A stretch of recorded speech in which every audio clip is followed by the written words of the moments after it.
Our verse for today is actually the very next verse from the one I just spoke about yesterday. And this is Nahum chapter 3, verse 8. And this is a question that's positioned as if the prophet is talking to the Ninevites and to the Assyrians. And it says, "Are you better than Thebes, that sat by the Nile, with water around her, her rampart a sea, water her wall?"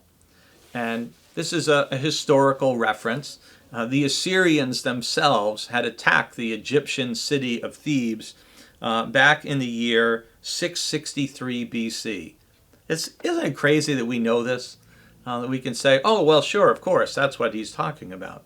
But the Assyrians had conquered the Thebians, the citizens of Thebes, of that city in Egypt, and the people in that city thought, no one's going to be able to conquer us because we have a natural moat, because the city sat right beside the Nile River.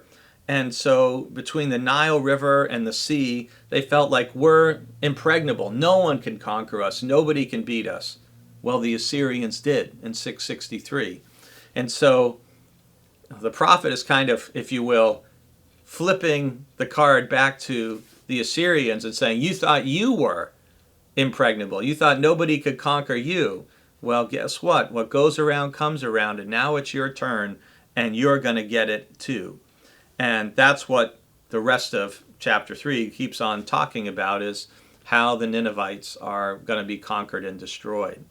But it's one of those things to think about. No one is exempt from the judgment of God.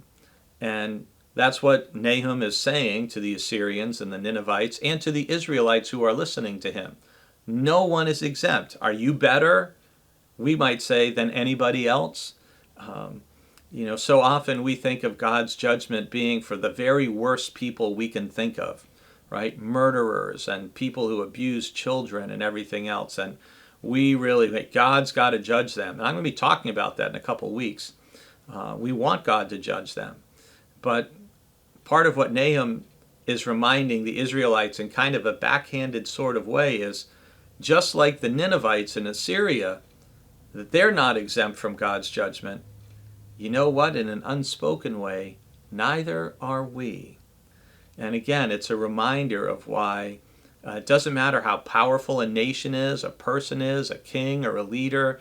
It doesn't matter how strong they are militarily. No one is exempt from the judgment of God. And that's something that should keep us humble, keep us on our knees in prayer, in a sense, and try to keep us on the path of holiness.